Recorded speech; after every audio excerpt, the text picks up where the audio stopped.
Let me make sure. Can you guys make sure your phones are? Okay.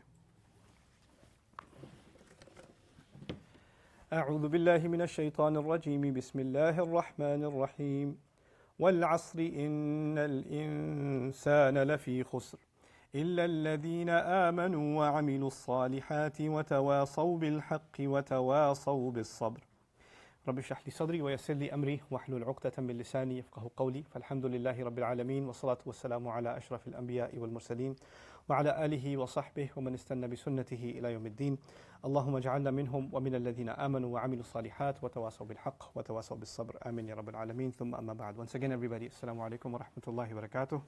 This is session 3 altogether in our gatherings of Surah Al-Asr. And in this session, I first want to give you guys a disclaimer. I will not be finishing the surah today. We will try to get through, my goal is to try to get through halfway through the third ayah, or the last ayah of the surah, up until الَّذِينَ آمَنُوا وَعَمِلُوا الصَّالِحَاتِ. I'll try and explain as best I can, and inshallah ta'ala, hopefully I can wrap everything up neatly by tomorrow. So we begin with a discussion on Wal-Asr, the first part of the surah, where Allah says He swears by time that won't stop for anybody, that's passing by quickly, that destroys everything in its path, that's dripping away slowly, and people don't realize how quickly it's passing away. All of those things I talked to you about last time, that are part of the embedded meanings of the word Asr, the word He chose to describe time that He took an oath by. There's an additional comment that Hamiduddin Farahi made that I think is relevant in better understanding the meaning of Al-Asr. He says, أن الدهر اسمه من حيث مجموعة ولذلك يستعمل العصر كثيرا للأيام الخالية كما قال امرؤ الكيس ودونه وهل ينعمن من كان في العصر الخالي. Poetry in Old Arabic and other citations indicate that the word Asr is used for time that has already been lost. The good old days, back in the day. Or time that's already gone by and you've got this regret that you didn't take better advantage of it. So he swears by time that's already been wasted away. There are two implications now. They're sort of contradictory. Time that you don't have much of left, that's one thing that gives you a sense of haste. And the other, dual meaning, is time that's already been lost. Now, how do you combine both of those meanings? The little bit of time you have left and time that you've already lost. If you're conscious of time that you've already wasted away, I wasted the entire year, I wasted the entire month, I wasted my entire youth, what have I been doing all this time? If those thoughts are dominating your mind, then you have a sense of regret, and then immediately after you might become hopeless. And you might feel like, well, it is what it is, I wasted away my life. But the added meaning to Al-Asr is the little bit of time you have left. And by saying that, it's a sense of urgency. I can turn things around and I don't have much time to do so. So it creates a sense of despair about what's already gone, but at the same time the word Al-Asr creates a sense of urgency and a sense of immediate action necessary. For the little bit of time that I have left, I better do everything that I can. Okay. Now we're going to deal with the concept of the oath. I've spoken about this in many lectures, but I think just quickly overviewing what is the purpose of Allah taking an oath, as in Him saying, I swear by time that's passing away quickly, I swear by time that you've already lost so much of. What is the benefit of taking an oath? The first implication of oath in any language, whether it's English, Persian, Arabic, whatever language, is oaths are used for testimony. So in a court, when somebody's going to testify, then before they give their evidence or their statement, they're supposed to say, I swear to tell the truth, the whole truth, mostly the truth, so help me God, etc. Right? So the idea is that you're supposed to, whatever you say, you're going to be held liable for, and your testimony is a validation that what you're going to say is absolutely true. Okay? Related to that is actually when somebody takes an oath or says, I swear by something, and they are trying to remove skepticism from their listener. In other words, you tell somebody, hey, you know what happened at school today? This, and your son comes over and says, you know, my son comes over and says, yeah, I didn't get any homework today. And I make a face at him like, no homework, huh? And he goes, I swear, no homework. The idea of saying I swear is to convince me, because at face value, I didn't find what you're saying believable. So I'm going to go out of my way to convince you by saying I swear. And so when someone feels the need to take an oath, it is as though they're facing an audience that is not ready to believe what they have to say. Skepticism.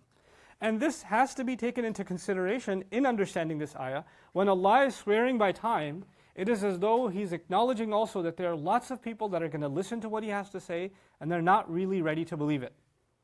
And he's removing their doubts by taking an oath. That's another function of taking an oath.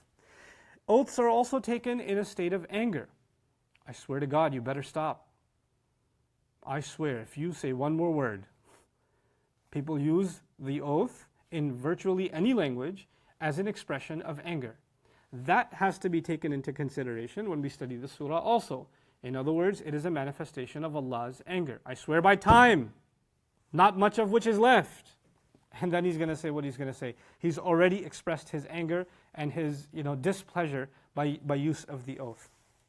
These are things, these three items that I've mentioned, to testify or to address skepticism or to express your anger. These are ways of using an oath that are not limited to the Arabic language. Like any culture, any society, when they use oaths, they tend to be one of these three things. So it's not an Arabic thing, it's a language thing altogether. But in the Arabic language in particular, there's an additional use. The ancient Arabs had this weird, kind of unique way of using the oath that other people didn't use. And what they did with it is, you can call it an adatut tanbih. It was a device to capture your attention or capture your imagination. So for instance, in the Arab culture, ancient Arab culture, if somebody had to make an announcement, of course they didn't have a microphone or PA system, so they'd have to go on some hill, so there would be a louder echo, and they'd get up there and then make an announcement. But the problem with making an announcement to a crowd is nobody's paying attention to you. Like what we have after Jumu'ah every Friday, like people trying to make an announcement, and as soon as we see that guy, we run for the hills or run for the door. We don't want to hear what he has to say. The Arabs had a way of, what you say nowadays, hey, listen up, pay attention. Like some way of getting people to silence, which of course for us never works. But the way they did that was to take an oath. And whatever they took an oath by, like for instance, if they said, wa sabaha, this was an oath they used to take. I swear by the morning that's coming. That was their way of saying, oh my God, this guy's got a news alert, something bad is about to happen, and when is it going to happen? Tomorrow morning. It's already almost the evening now, we better listen to what he has to say. So they would take an oath as a way of getting the attention of their audience. Okay, it was a means of garnering attention. Okay, we don't normally do that in other languages, but certainly the Arabs did, and this may be yet another kind of implication of the surah. When Allah begins the surah with the oath, saying He swears by time, it's as though He's saying, you're not paying attention. Listen up. And you don't have much time before this announcement becomes irrelevant for you. The advice that's about to be given to you is only applicable for a limited time. It's a news alert, if you will. Okay. Finally, you've got a Quran usage. This is not found in general language. This is not found in Arabic literature. This is something unique to the Quran itself. How does Allah Himself use oaths? This is the fifth item. And what He does is He actually takes whatever He swears by. In this case, He swore by time. Other places He'll swear by the mountain. Wal fajr, wal layalin ashr. Other times He'll swear by the fig or the olive or the mountain or whatever else, or battle horses. When He swears by something else, whatever He swears by, He uses it as an evidence for what He's going to say. Or you can say He's using it as mental prep for what He's about to say. So, wal asr, He's saying, I swear by time that's running away, I swear by time that you've lost most of, I swear by time that very little of which you have left, and now whatever He's going to say has to do with a lack of time, or has to do with a sense of urgency, and will actually be an evidence and a substantiation of what He's actually going to say next. So these are the functions of the oath. And so with that in mind, when you look at the next statement, you have to look at it almost in the shade of wal asr. You can't look at innal insana lafi khusr on its own, which is translated roughly, no doubt every human being is drowning in loss. You can't look at that statement on its own. It's actually in the shade of I swear by time that's running out. Now, let's take the immediate implication, move it out of the way, then we'll deal with the word loss, because that's the interesting word in the next ayah, right? The thing of it is, all human beings, some of us are rich, some of us are poor, some of us are healthy, some of us are sick, some of us are strong and others are weak. Some have better opportunity, some have less opportunity, some are free and some are caged. Human beings find themselves in any variety of circumstances. But the statement that Allah has made is that every one of us is in loss. Doesn't matter what state we're in loss. That's the common denominator between all of us.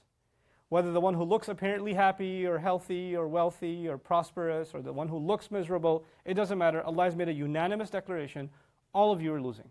All of you are actually not just losing, you are in loss already. You're drowning in loss already. And that helps me appreciate what the previous ayah was. The biggest proof that all of us are in a continuous state of loss is time itself. Because that's one thing you and I can never gain more of. That is one thing we're always going to be losing. Today will never come back. Maghrib will never come back.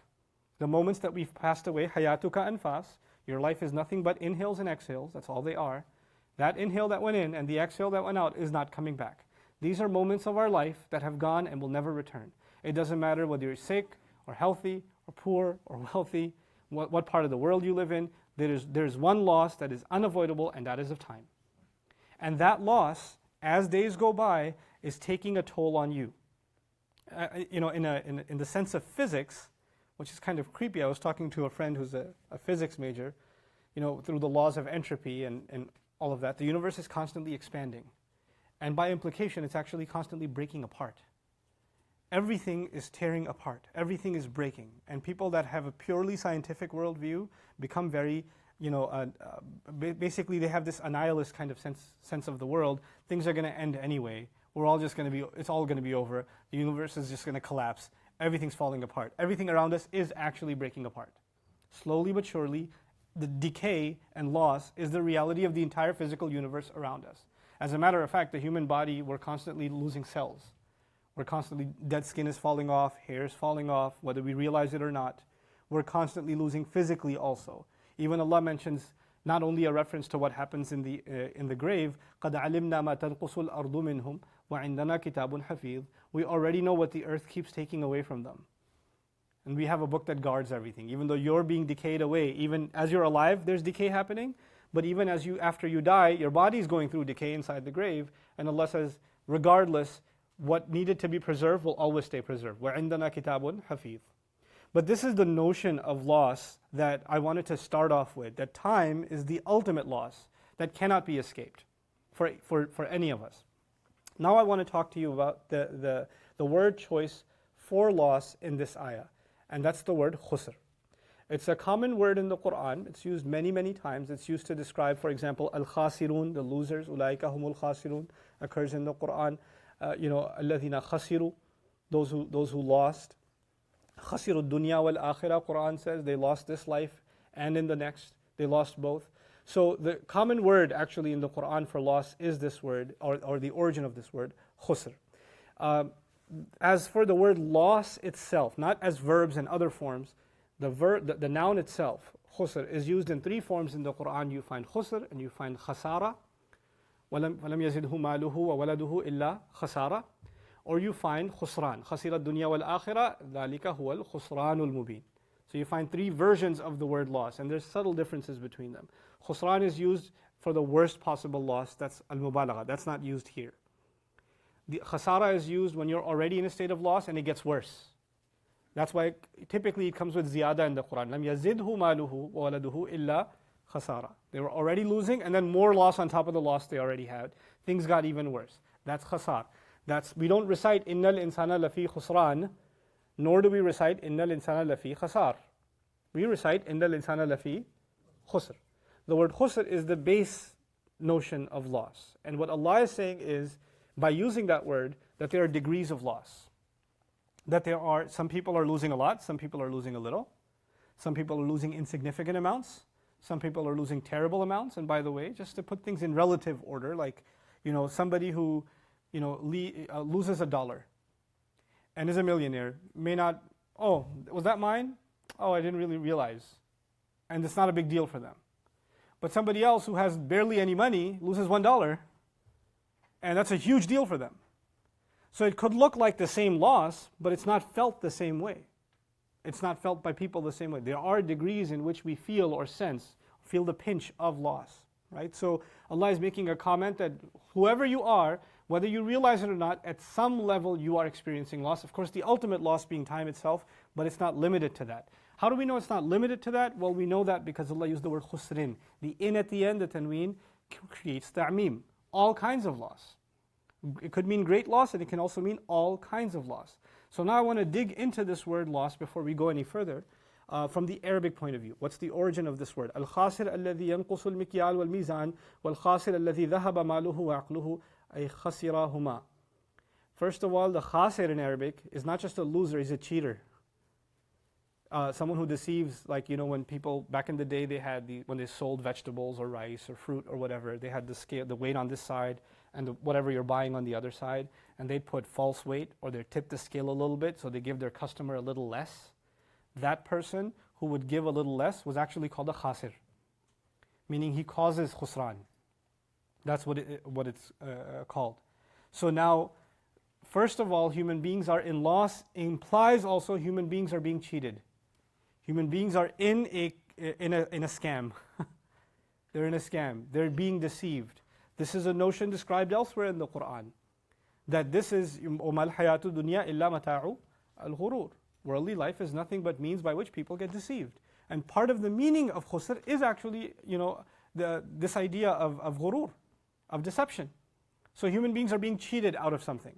Human beings don't realize. They've got blinders on. They think they're running after something that'll give them success, or think they're running away from some kind of loss, but actually they're running right towards it. They've been cheated all along. They haven't seen the truth for what it is. This is why that dua is so important. Allahumma arina al-haqqa haqqan warzuqna ittiba'ahu. Oh Allah, show us the truth as truth and give us the ability to follow it. وَأَرِنَا الْبَاطِلَ بَاطِلًا وَارْزُقْنَا اجْتِنَابَهُ. Give us the ability to see false as false and enable us to stay away from it, because sometimes false is so attractive you can't help but be compelled towards it, drawn into it, pulled into its gravitational force, its field, and you and I just go into it blinded. And when someone tries to wake us up, we'd rather not. It's too uncomfortable a reality. In that case, one is deceiving themselves. One chooses to stay happy and deceive themselves. Also, al-khasir is also used for someone who's lost their mind as a result of losing everything. So إِنَّ الْإِنسَانَ لَفِي خُسْرٍ is actually, in a sense, human beings are indulged in insanity. Human beings are crazy. What are they doing? Like you would think of someone running into a building on fire. What are you doing? You're crazy. That's the comment made by Allah, I swear by time that's running out. If the human being runs, they tend to run towards the wrong thing, towards their own destruction. ذَهَبَ مَالُهُ عَقْلُهُ. They're running towards their own bankruptcy. And this perhaps is also an illusory reference to Judgment Day. When people wake up on Judgment Day, they can't believe what's happening around them. And Allah says, وَتَرَى النَّاسَ سُكَارَى وَمَا هُمْ بِسُكَارَى. You're going to see people, they look like they're drunk. They're not drunk at all. Can't believe what's happening in front of them. And they look just tipsy. That's what they're going to look like. So now moving on, خسرت الميزان وأخسرته نقصته خسر التاجر وضع في تجارته. That's the lazim meaning of it also. For a businessman to experience khusr is actually for the business to collapse. Human beings are drowning in bankruptcy. They've already been duped into bankruptcy. والمعنى المحوري نقص الشيء بذهاب أجزاء منه فقدا.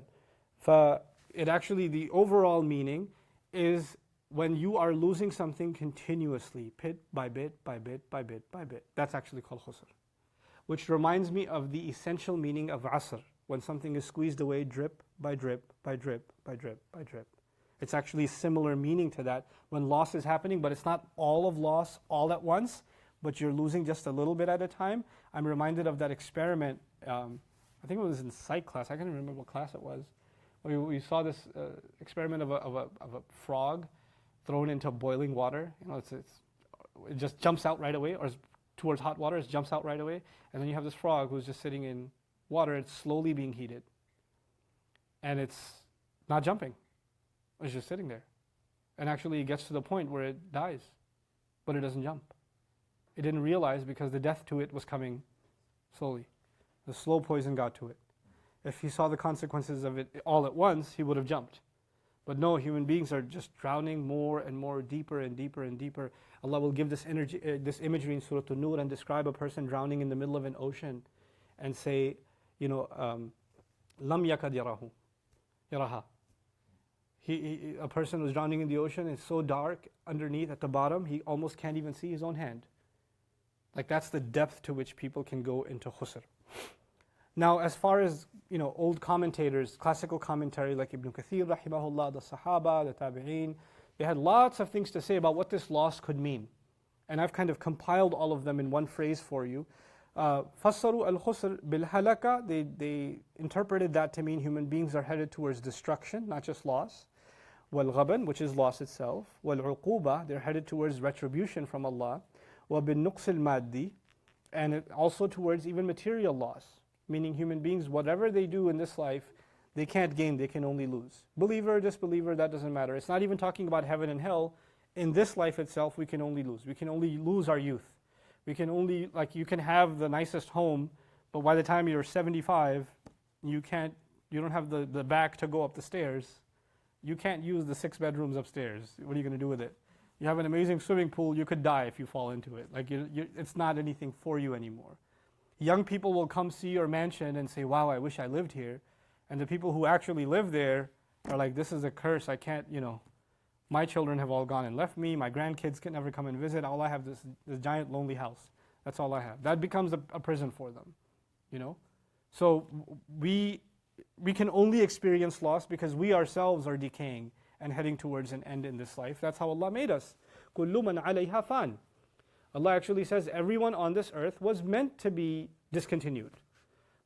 It's not a flaw of God that we get older and our skin gets wrinklier and our eyesight gets weaker and our back gets weak, that's not a flaw in our design. You would think, when a watchmaker makes a really expensive Swiss watch or whatever, it's supposed to last forever. Why couldn't God just make us more durable? We could have just, there's something wrong with this manufacturing. Actually, by design, Quran says, you were designed to deteriorate. وَمَن نُعَمِّرْهُ نُنَكِّسُ فِي الْخَلْقِ أَفَلَا يَعْقِلُونَ. Whoever we give age to, we start reversing them in their creation. We start making them weaker and smaller like they were as kids. I'm reminded of Alusi rahimahullah. So many years ago I read this. Said, when a child is small, they're always looking up, climbing up, reaching up. And a man gets old, his back bends, and he's always looking down, to his future home. SubhanAllah. And children, they keep us up late at night. They don't let us sleep. They cry, they get stomach aches, they want to drink or whatever. Or they cry because that's their power trip. Fake cry. You ever seen kids fake cry? You're like, that's fake. Yes, it is. I'm still going to do it. But you get older and you can't sleep. And people can't sleep. They have a hard time. And this is perhaps Allah's way of letting them stay up for the night prayer. You're about to meet God. So He facilitates qiyam. You don't have to take pills for that. You could just... And by the way, if you start making qiyam, shaitan's going to come put you to sleep anyway.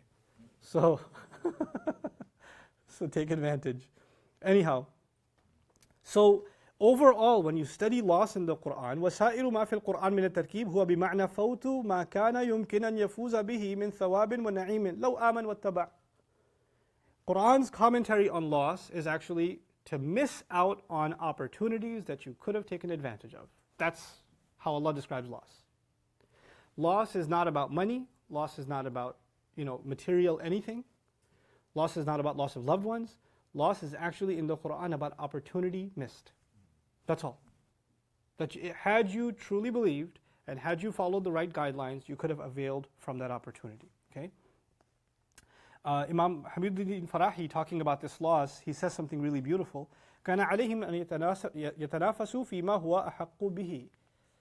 It's as if Allah is commenting on the tragedy of human history, saying these people should have been competing with one another in things that are far more worthy of competing in, far more worthy of competition. What were you competing with other people in?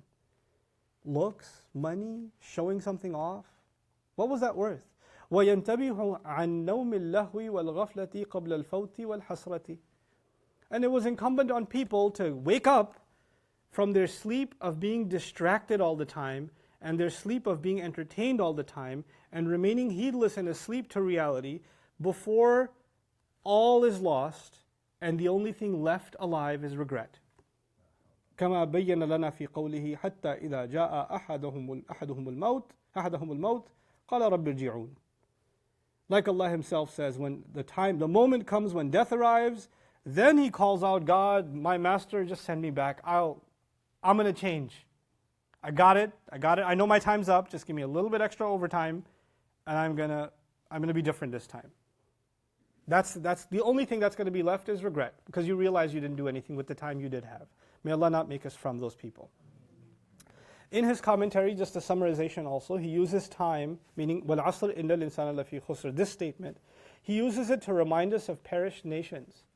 You know, Asr is the time that passed away on very powerful nations, who used to say, Allah even describes them, أَوَلَمْ تَكُونُوا أَقْسَمْتُم مِّن قَبْلُ مَا لَكُم مِّن زَوَالٍ. Aren't you the same people who used to swear back in the day, there shall be no downfall on our civilizations? Have you ever wondered, like people go, you know, ancient Roman ruins or Egyptian ruins, right? Or we go to like these palaces and we take pictures next to them, these monuments around the world. We take pictures next to them, grave sites, etc. But what we're looking at are not just, you know, it's one thing to visit the grave of a dead person. These monuments are actually the graves of dead nations. That's what they are. And we look at them like, that's pretty cool, I took a picture next to this, you know, the pyramid or that. But that's a graveyard of very powerful nations who at one point believed there shall be no downfall for them. We're number one forever, baby. That's what they believed. That's what they held. They prided themselves in it. And Allah says time came and ripped all of that to shreds, and look at where they are now. They're just part of your selfie. That's all they are now. وَالْعَصْرِ إِنَّ الْإِنسَانَ لَفِي خُسْرٍ. And he uses the very same statement to remind us, by looking at that history, you're still around, you better not join them. You better not become like them, meaning learn from history and get your act together. On that note, I want to quickly share with you, inshallah, the three roads. This is a good opportunity to remind you of this. There's some universal principles in Quran study, and this is one of those, like one of the universals, especially when you're studying Quran revealed in Makkah. If you keep this thing in mind, it'll really help your reflections on the Quran. How does Allah seek to wake the reader of the Quran up to reality? How does Allah change our mindset, our worldview? He essentially uses three things. There are fundamentally three things that he uses. Okay, you can say three ways to wake up to reality. The first of them, the one that's being highlighted in this surah, is history or time. So you'll find lots of places in the Quran where Allah is talking about things that happened a long time ago. Prophets that came a long time ago, incidents that occurred a long time ago, nations that came a long time ago, and He'll make reference to them and what they went through. Learn from the past. Learn from the mistakes of others and take role models from those who came much before you, right? Learn from their best practices too. That is lessons from history. That's one way to open your eyes. So when we become oblivious to history, one of those doors by which we can actually, face reality is closed. When we're not interested in that and we reduce that to just old stories, then one opportunity you and I had to actually see life for what it really is gone. And that's actually arguably one of the most recurring themes in the Quran is looking at time that's already passed. وَالْعَصْرِ إِنَّ الْإِنسَانَ لَفِي خُسْرٍ. By the way, I keep calling this surah a summary of the entire Quran. The only other surah that you can definitively call a summary of the entire Quran is Surah Al-Fatiha, isn't it? And even in Surah Al-Fatiha, when we asked Allah for guidance, the key element of guidance was the straight path, isn't it? Guide us to and through and along the straight path. And then we mentioned صِرَاطَ الَّذِينَ أَنْعَمْتَ عَلَيْهِمْ غَيْرِ الْمَغْضُوبِ عَلَيْهِمْ وَلَا الضَّالِّينَ. And we mentioned that in the past. The path of those you already showered with favor, meaning they're already dead and gone. But we can look back and find those that you showered with favor, not the ones who are recipients of rage, nor the lost. Those are going to, when we find those people in the Quran, those are all people across history. Okay, so that's one major avenue. The other two avenues are also critical. The other two avenues are, Allah wants you to pay attention to what's been created around you and me. He wants us to look at the sky differently. He wants me to look at the earth differently. He wants me to look at the bird differently. أَوَلَمْ يَرَوْا إِلَى الطَّيْرِ فَوْقَهُمْ صَافَّاتٍ وَيَقْبِضْنَ مَا يُمْسِكُهُنَّ إِلَّا الرَّحْمَنِ. He's changing my view of a single bird just flying across the sky. Haven't they looked at the bird above them that spreads its wings and contracts them? Who do you think is holding them in the air, if not the most loving, the most merciful? That bird is reminding me of how much Allah loves me, because it's out of His love and His care that He lets its wings expand and then lets its wings collapse. He's holding it in the air. He's not letting it fall. That's what He's doing every time it takes flight. That's Allah's love. Like our emotional bond with Allah. Not just our intellectual. It's not, we've reduced this to a scientific thing. Look at all this amazing creation, there has to be a God. It's not just that. When you observe creation around you, you develop an emotional bond with Allah. You see Allah's mercy, you see Allah's love, you see Allah's planning. When you pay attention to the orange you're about to peel and eat, and you just stop there and you reflect, where did this orange come from? It was a seed not too long ago. And before it was a seed of a tree, and that Allah allowed that tree to grow, and eventually that fruit to come, and that fruit to be picked. I don't know where it was picked from, Brazil, California, halfway around the planet, I don't know where. And it sat on some truck, and then maybe on a plane, and then on a grocery store, and then your mom went and did the groceries and picked it up. It went through so many journeys and made its way all the way to your plate. فَلْيَنْظُرِ الْإِنسَانُ إِلَىٰ طَعَامِهِ. People should take a good look at the food they're eating. How did it get to them? What mechanism of delivery did Allah employ so that you and I can enjoy food? The simple things like food.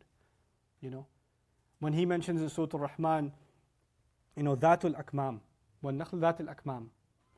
He mentions Allah didn't just make palm trees and fruits, He made palm trees that have bunches, and every fruit is covered, wrapped in what you can call gift wrapping. Like if human beings just need carbohydrates and proteins and certain sugars and whatever else, you can get those in a very nasty tasting mix and you'll be sustained. But Allah didn't just give us that food, He made it look beautiful, He gift wrapped it, and even the wrapping itself, the peel of a banana, the peel of an orange, when you take a Twix or a Kit Kat and you take the wrapper and you throw it away, it poisons the earth. When you take the peel of an orange or a banana or whatever else, it feeds the earth. Even the peel feeds the earth. It smells good. It didn't have to smell good. We could have been fed like horses are fed, off the ground. They're just munching off of whatever's on the ground. Or cows are fed. We are fed with such delicate care. Just if a human being just contemplates on the world Allah has made around him and her, it makes us become grateful creatures. It changes our point of view. That's another eye-opener for us. But when we become oblivious and start thinking we're entitled to everything, when we become the kind of people that open the fridge and say, where's the Pepsi? Oh God, no Pepsi? How am I supposed to eat this burger now? Because with water, it won't even go down my throat. This is like, adabun shadid. I can't do it. That entitlement is our eyes are closed to reality. Our eyes are not open to reality. So the first was history, and the second is the world around us. The third way by which Allah allows us to see is His own words. The third, and perhaps even the most powerful. It's actually only because of His word we are able to take full advantage of the first two. I wouldn't have looked at food the same way if Quran didn't inspire me to. I would never have thought about history the way I would if Allah's words didn't inspire me to. You understand? So it's that third one, which is Allah's own words. Allah has decided to talk to us. And when somebody talks to you, gives you a heart-to-heart, and you're like, wow, my perspective totally changed after you spoke to me. That's what Qur'an is. قَدْ جَاءَتْكُمْ مَوْعِظَةٌ مِّن رَبِّكُمْ. A counsel, a heartfelt counsel has come to you from your God, from your Master. Risalati Rabbi, Qur'an calls it, letters from my Master. Now somebody writes you a loving letter. Now nowadays especially, we are people of email or Instagram or Snap messages or WhatsApp messages or text messages. Somebody takes the time out to write something to you and mail it to you handwritten. It's a sentimental value to somebody went out of their way, sent you a card. That's a big deal. That's not an e-card. It's not some file. It's not an emoji. It actually took an effort. It's an expression of something. What painstaking delivery did Qur'an come to us from? From the seventh heaven all the way to you and me. From Him.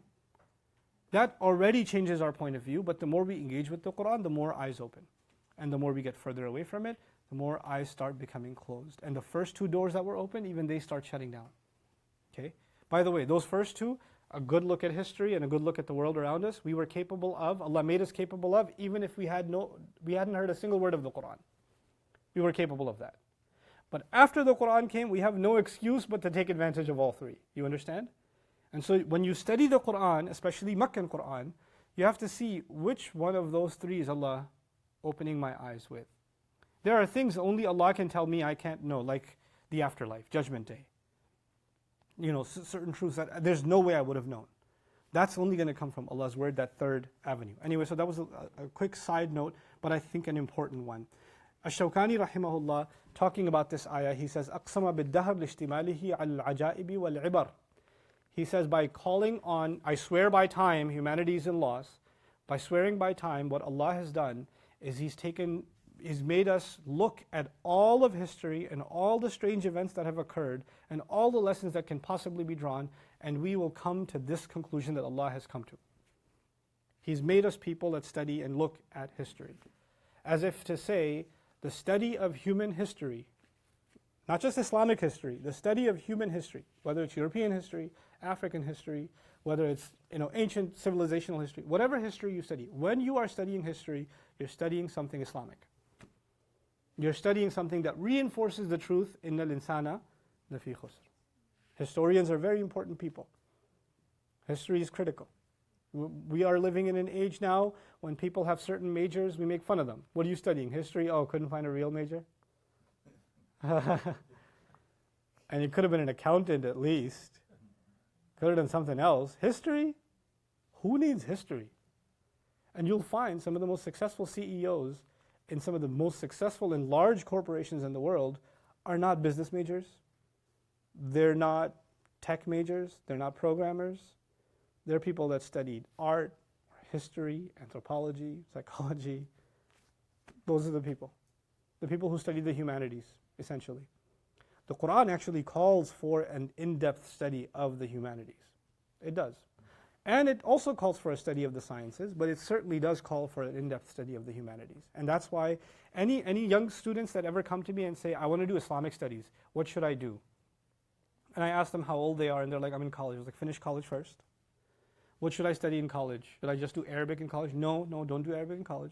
Study psychology, study sociology, study anthropology, study history, study law, study one of the humanities, and then get into Islamic studies. You'll have a different point of view. You'll have a broader perspective, and that's needed. That's very much needed. An entire generation of students of Islam that are Renaissance people that understand one of the human sciences and they go in depth in that, and they also study the Islamic sciences. And I have hopes in this generation.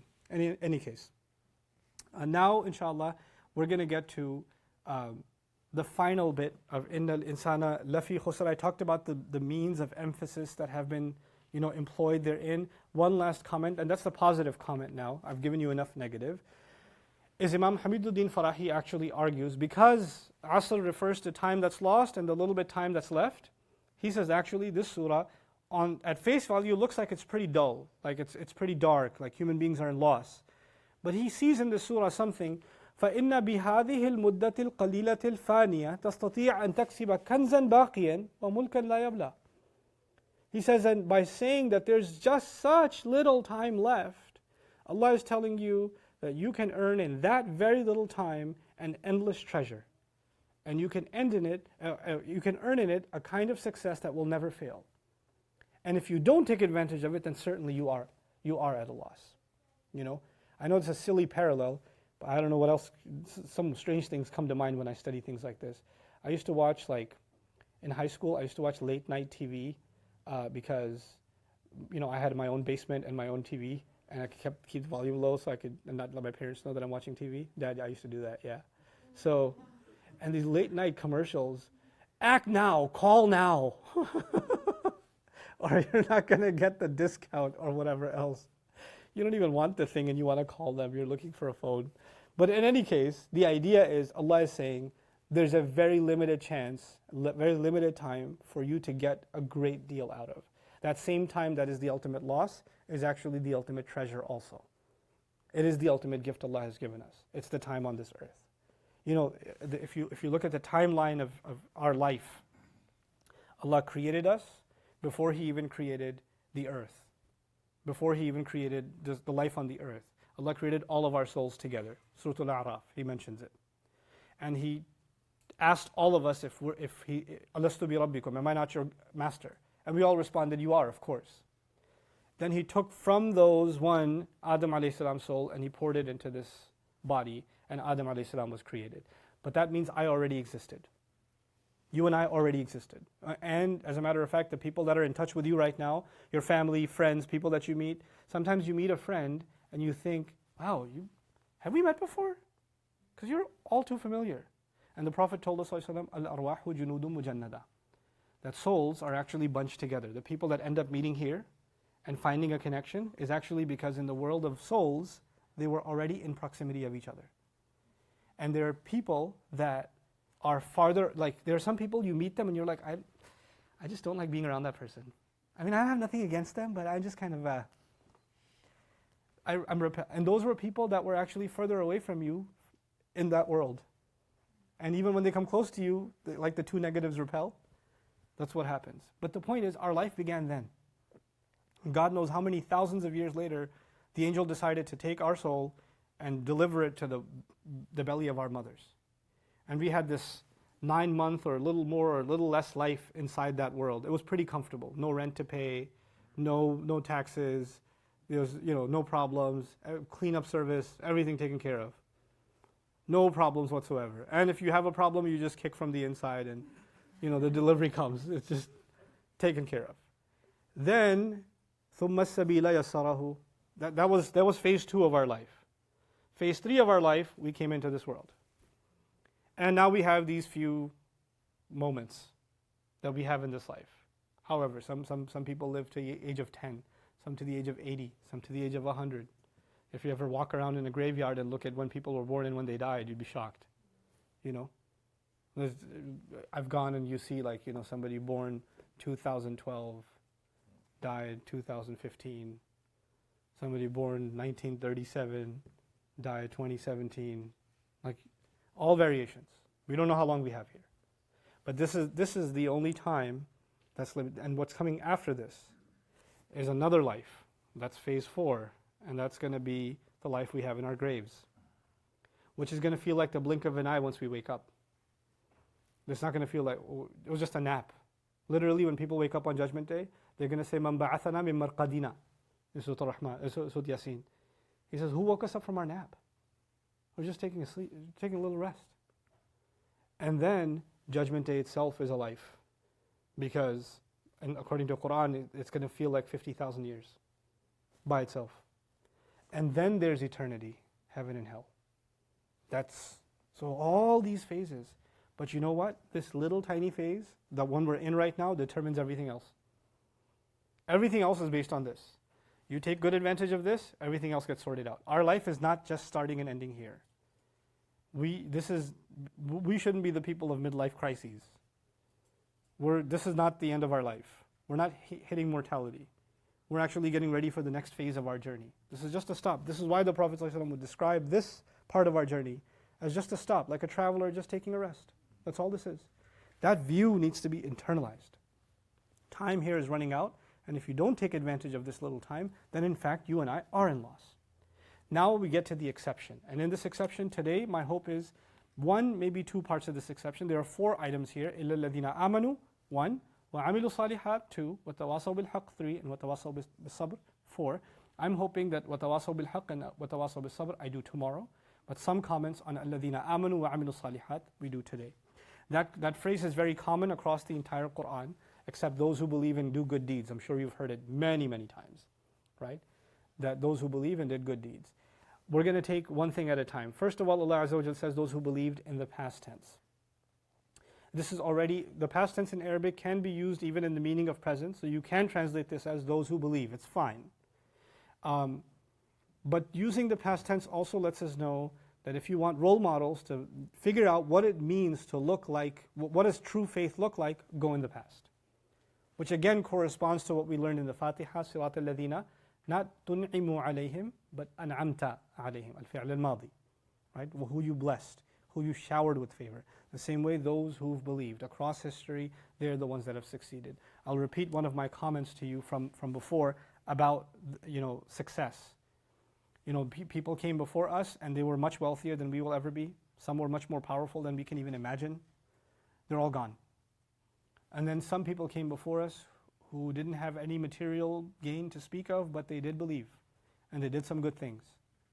Those are people that to this day, the good that they did is impacting others and others and others. Imagine somebody who just just out of the sense of doing somebody else goodness, they planted a seed and died. They never even saw that seed turn into a plant. But much after their death, that seed became a tree.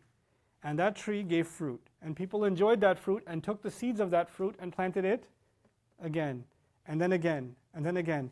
And that one seed turned into gardens and gardens and gardens and fed hundreds of thousands, if not millions of people over the course of 1,000 years.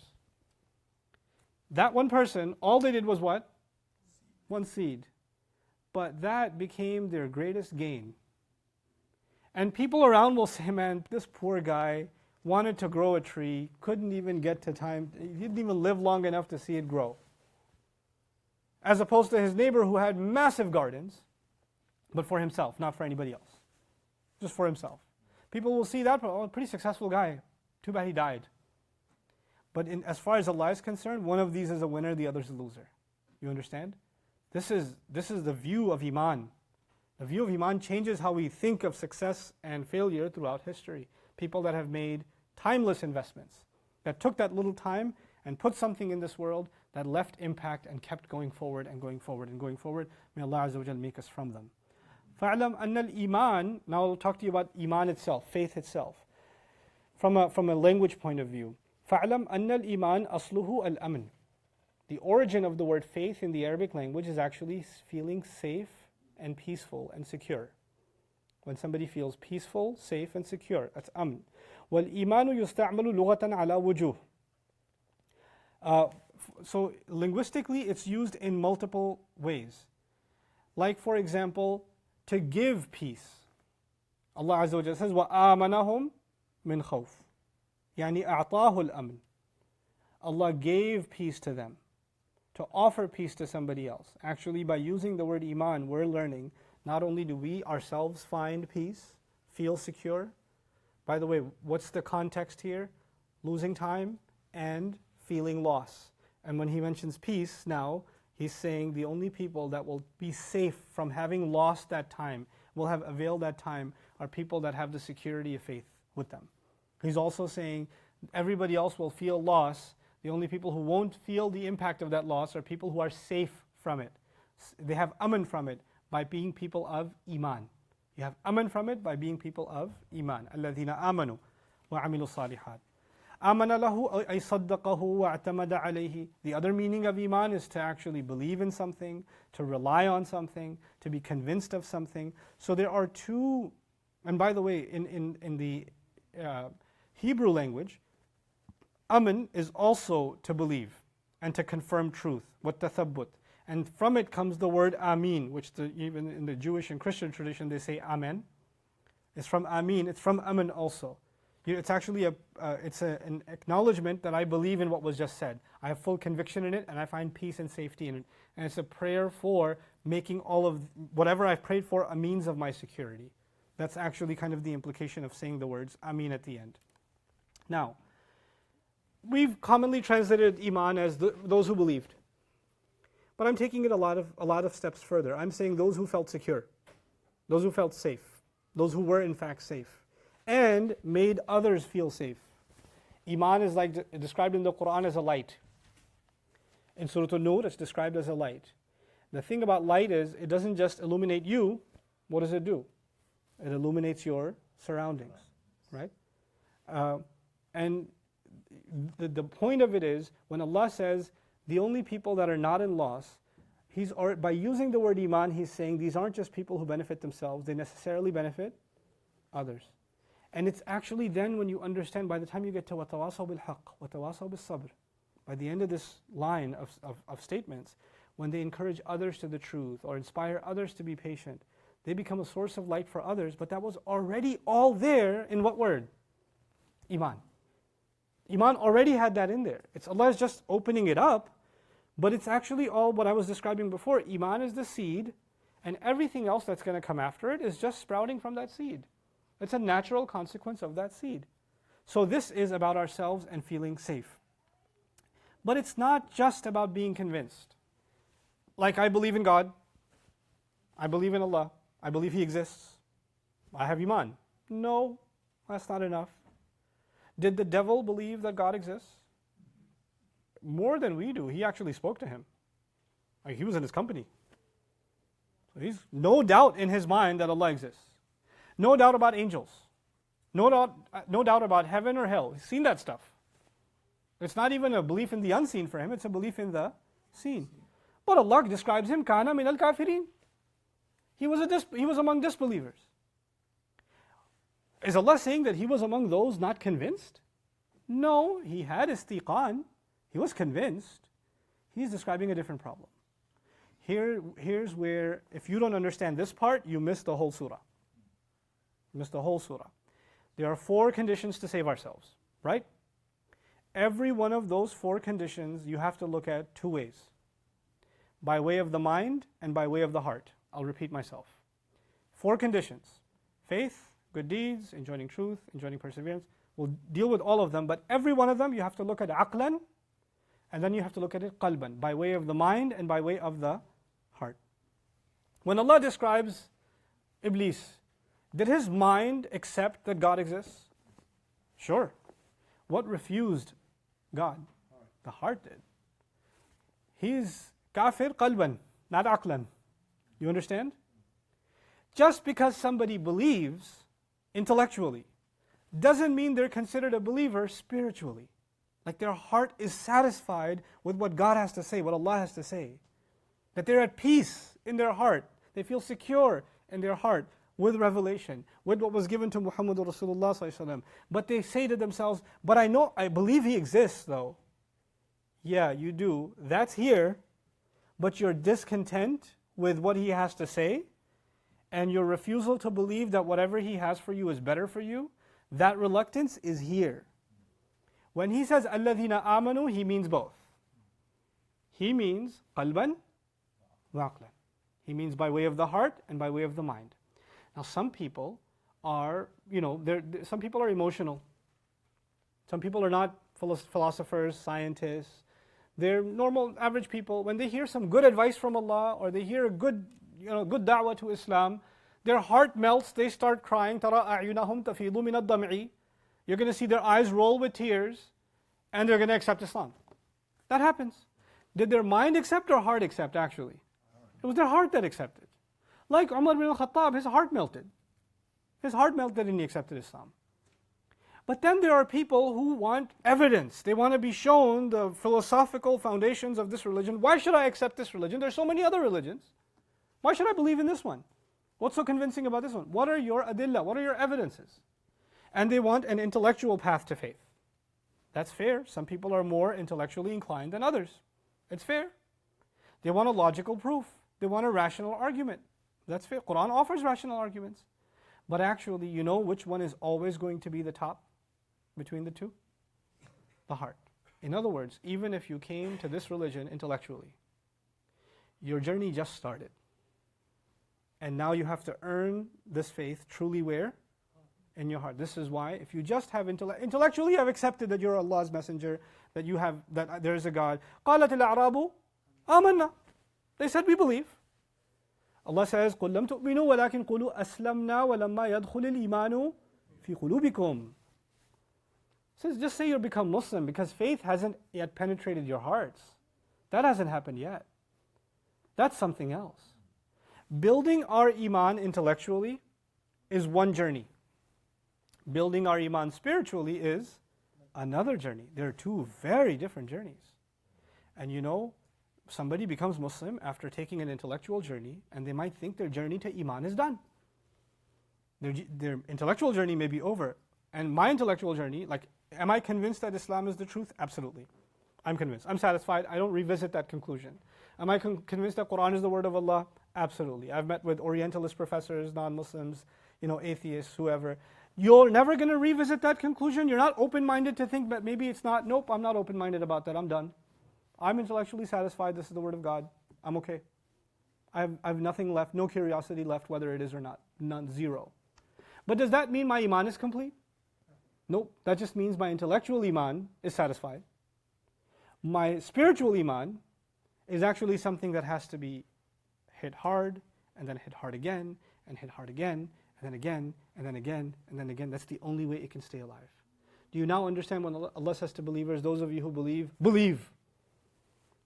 As if you can say, those of you who believe up here, it's time to believe in here. أَلَمْ يَأْنِ لِلَّذِينَ آمَنُوا أَن تَخْشَعَ قُلُوبُهُمْ لِذِكْرِ اللَّهِ. Isn't it time yet for those who've claimed to believe that their hearts should tremble with the remembrance of Allah? Their hearts should be filled with Allah's remembrance. This is part of the implications of إِلَّا الَّذِينَ آمَنُوا. I will give you one more example other than the devil. You know, the Pharaoh, one of the greatest disbelievers in history, called himself God. The people around him, his ministers, were aligned with him. But you know what Allah says? فَلَمَّا جَاءَتْهُمْ آيَاتُنَا مُبْصِرَةً قَالُوا هَذَا سِحْرٌ مُبِينٌ. When our most undeniable, you could see with your eyes the incredible miracles of God when they came to them, the 9 signs that were given to Musa alayhi salam, the staff turning into a snake, the hand turning white, the frogs, the locust, those incredible miracles that hit them one after the other. They saw them with their own eyes. They said, this is obviously magic. They denied it. And Allah says, وَجَحَدُوا بِهَا. And they argued against every one of those miracles. وَاسْتَيْقَنَتْهَا أَنفُسُهُمْ ظُلْمًا وَعُلُوًّا. But their inner selves were completely convinced.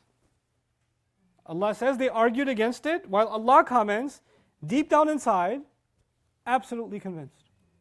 Absolutely convinced. And so what's the rationale? Why didn't they? Because they wanted to continue to do wrong and they didn't want to lose their supremacy. ظُلْمًا وَعُلُوًّا. That's it. That's the only reason. I'm reminded of Abu Jahl, Abu Sufyan before Islam.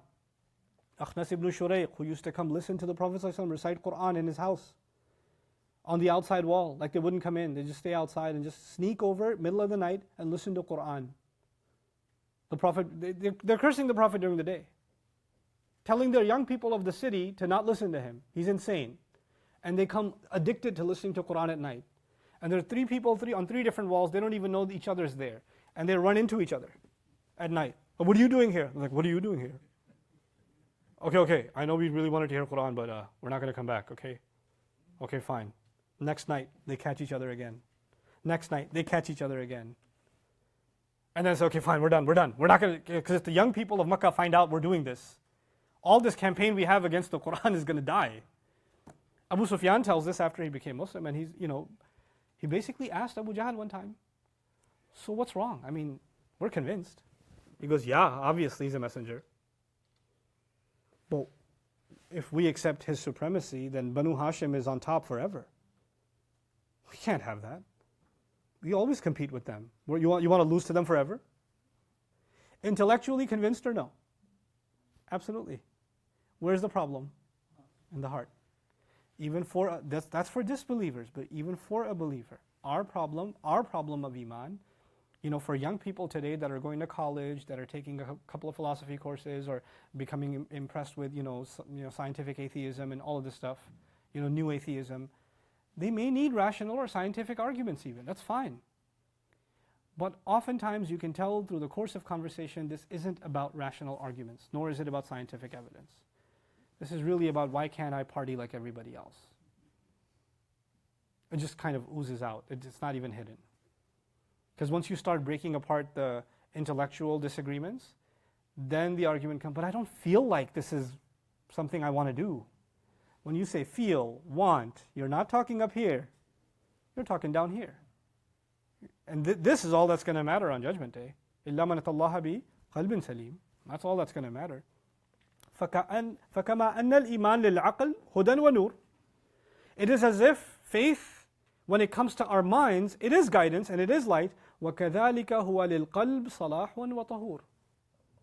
And at the same time, it is reformation for the heart and a purifier for the heart. That's what faith is supposed to be. When Allah in this ayah says, إِلَّا الَّذِينَ آمَنُوا, it's something that if it's not heartfelt, then we haven't attained, we're still going to stay in loss. Intellectually Muslim, but the heart hasn't come into Islam. The heart hasn't submitted itself to Islam.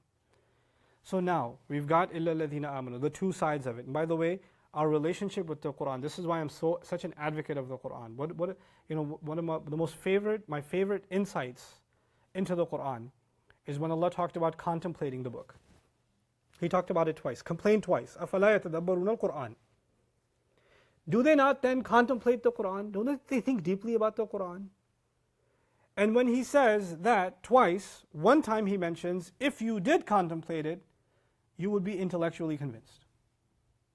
The other time he says, and if you did, your hearts wouldn't be locked anymore. So one time he mentions that contemplation on the Quran opens up the mind. And the other time he mentions contemplation on the Quran opens up the heart. This is something unique to the Quran that does not exist in any other document, any other word in human history. Either a document is intellectually satisfying or it is emotionally appealing. Poetry is, something that moves you to tears is not necessarily something that's profound in its wisdom or knowledge or information. Those two things don't go hand in hand. The Quran can take a scholar an entire lifetime and they're still not even scratching the surface, aqlan, intellectually. And that same Quran can be recited and the taxi driver and the guy that works at the grocery store and the guy that just barely knows anything about the Quran can stand there and cry to the same Quran. It can get to the heart, it can get to the mind, both at the same time. This is our book. So when he says, إِلَّا الَّذِينَ آمَنُوا, he gave us now, and by the way, we are in the last stage. The Prophet ﷺ says, أَنَا وَسَّاعَكَ هَاتَيْنِ. Me and the final hour are like these two fingers together. So we are literally in the Asr of human civilization. There's the Asr of the day, right? The sun is gone down, the light is orange, it's going to turn Maghrib any second. That limited time that goes by way too quickly. If you think of all of the saga of human history as one day, we are in the Asr of that day. We're in the last phase. And in that Asr, Allah Azza wa Jal gave us a means to Iman He gave nobody else. And that's the Quran. Which is why so many Sahaba, when the ayah says later on, وَتَوَاصَوْا بِالْحَقِّ, like Ibn Abbas said, أي تَوَاصَوْا بِالْقُرْآنِ. Actually, he understood haqq, truth, as Quran itself. Ours is not just a religious book like other religious books. It's a way by which we see. That's why Allah calls revelation light. Iman is light. The book itself is also light. And Allah calls Himself Allahu Nuru Samawati wal Ard. And light is a way by which you can see. Allah says, فَآمِنُوا بِاللَّهِ وَرَسُولِهِ وَالنُّورِ الَّذِي أَنزَلَ. Understand this beautiful parallel. It changes everything. Allah describes Quran as light. Allah describes Quran as what? Light. Now, can light be seen, or is light the way by which you see? Light is not something you see, light is the way by which you see. You shed light on everything. Light is not shed on, light sheds itself on everything. Quran is light. You don't look at the Quran in light of something else. You look at everything else in light of the Quran. You understand? Today you have people that say we need to look at the Quran in light of modern science. We need to look at the Quran in light of emerging social phenomenon. We need to look at the Quran in light of new isms that come out.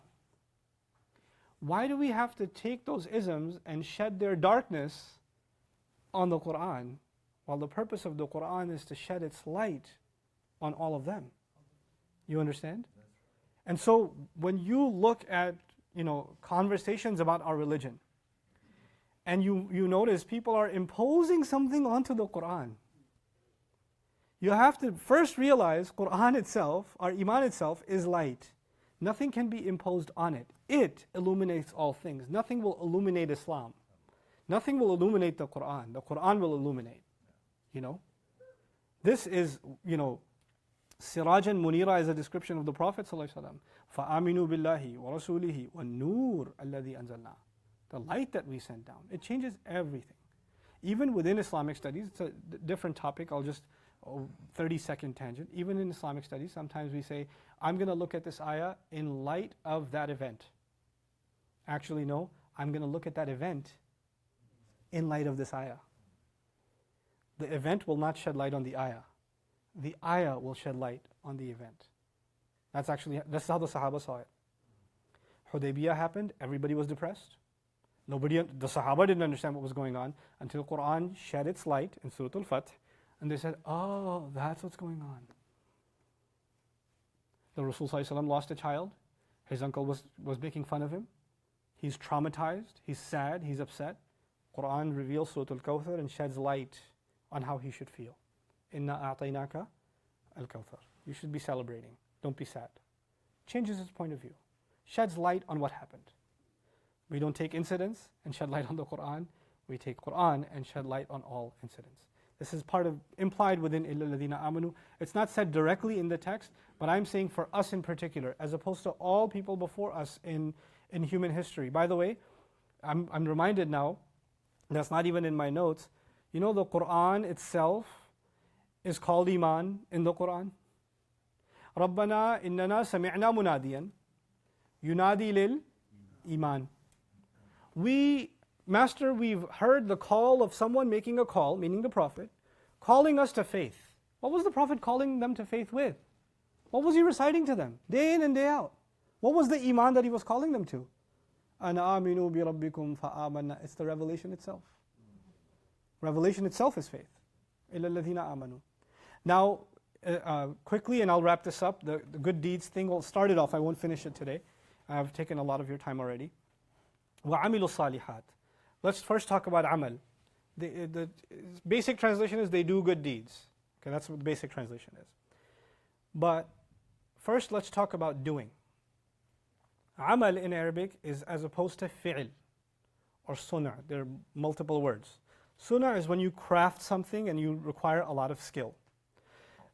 If Allah said sana'u as-salihat, that would actually necessitate that we have to go out of our way and do some really elaborate good deeds. Meaning we'd have to have mad skills before we did a good deed. Allah made the requirement much less, and He didn't say sana'u. If Allah Azza wa Jalla said fa'alu as-salihat, fi'l.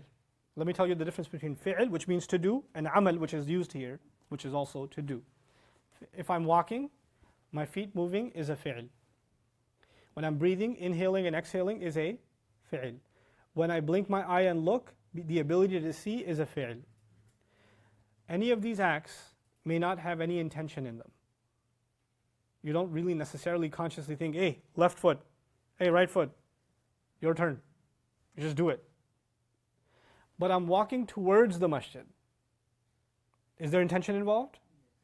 That's amal. That's not fi'l, that's amal.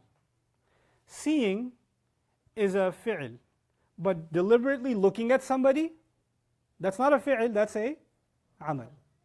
Al-amal bil-ta'ammud. Fihi irada. Amal has intention in it. Conscious act is amal. Allah wants us to be consciously doing good things.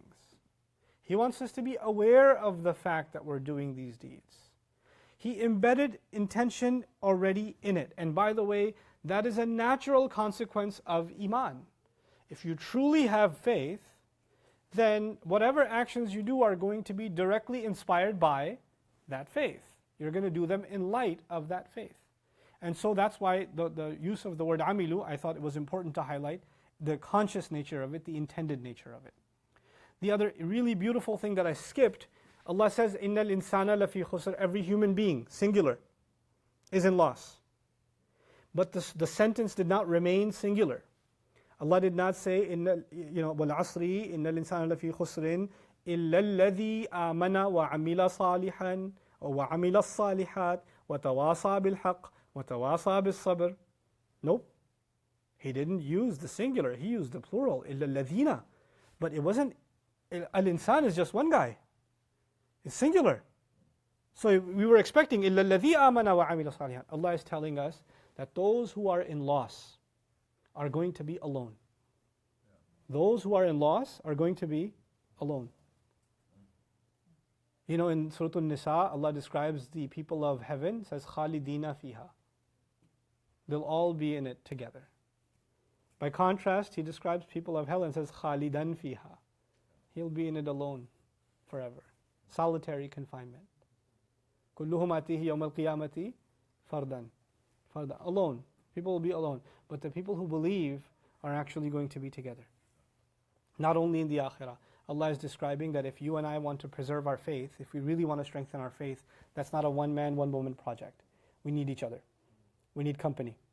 We need to be around a certain environment. By the way, I'm still not talking about intellectual faith. What am I talking about? Spiritual faith. Spiritual faith necessitates company. If we're not in a certain environment, if we don't expose ourselves to it little by little, over and over, people that, you're around certain people, you feel closer to Allah. It just happens. You're around certain people, you forget about Allah. It happens. They put you back to sleep. They take you back towards khusr. They don't mean to. They don't know any better themselves. They're sleeping themselves. Like when you're yawning and the person next to you yawns, it's like that. But when you're in an environment, there's an effect. You guys can, sit, on your mobile device and listen to an Islamic thing. You can. And it may be really good. But when you go to a masjid or a convention or an MS somewhere and you're sitting in a gathering and a reminder is being given and you're among other people, there's a different effect. It actually impacts you differently. Even if you don't talk to anybody. Just us being together. Why do you think that prayer and congregation is 27 times better? What's the point of it? It's the fact that Allah inspires believers to come together, to hold on with each other. This actually gives them, it reinforces their faith. It strengthens them. You know, right, that minorities are very tight-knit communities? Right? Minorities? Because if they're not tight-knit, they lose their identity. Right? So you have in a city like New York, all the Chinese move to Flushing now. They move the Desis out. Right? Or the Arab neighborhoods in Steinway, and the Greeks are losing space. Right? So you have neighborhoods where people of a minority want to preserve some language, some culture, some commonality, and they remain very, very tight-knit. Because Allah mentions we are the exception, the believer, the one who wants to preserve their heart. Muslims are a fifth of the world's population. I'm not talking about that. Believers who want to preserve their hearts with Iman are always going to be a minority even within the Muslims. And they're going to have to learn to be a tight-knit community. They're going to have to learn to be around one another. They're going to have to create that kind of an environment. And I would talk more about Amilul Salihat. I am taking too much time. I'll say one more thing about Iman that I think is relevant here and we'll close. And that is, how do you create that environment? The word Allah used for us is alladhina amanu, meaning al-mu'minun, people of faith, but also people who give safety, security, and peace. When you create an environment, a circle, a community where you're trying to preserve faith, everybody who joins that circle or wants to be a part of that circle should feel from you safety, security, peace. Should not feel from you judgment, resentment, a sense of superiority, that you're a newbie, you don't know anything. That's the antithesis of Iman. Iman is supposed to make someone feel aman from you. It's supposed to be no judgment from you. It's supposed to be something that's warm from you. That they feel illuminated in your company, even if you don't open your mouth. That's supposed to be the case. Can you imagine today we have gatherings that are supposed to be about Allah? Masajid, communities, halaqat, study circles, gatherings that are supposed to be about Allah, and we find some of them the most judgmental, the most condescending, the most cultish, and the most cliquish. Somebody new comes in and there's, judged by appearance, judged by level of knowledge, judged by previous mistakes, judged by whatever else. Why? That's the antithesis of being alladhina amanu. Those, not just those who believe, those who give off vibes of peace, vibes of security. They give that off. And then amilus salihat. So there's a characteristic of being at peace and offering peace that's already inside alladhina amanu, and above and beyond that, Allah Azza wa Jalla mentioned the salihat. I'm going to be daring, take 5 minutes and I'm done. Okay, I promise. And that's as-salihat. The word sulh in the Arabic language is translated good deeds. I don't agree with that translation because the word for good in Arabic is khair. Khair actually means good, even means better. But the word sulh actually means reconciliation, fixing something that had gone bad. Okay?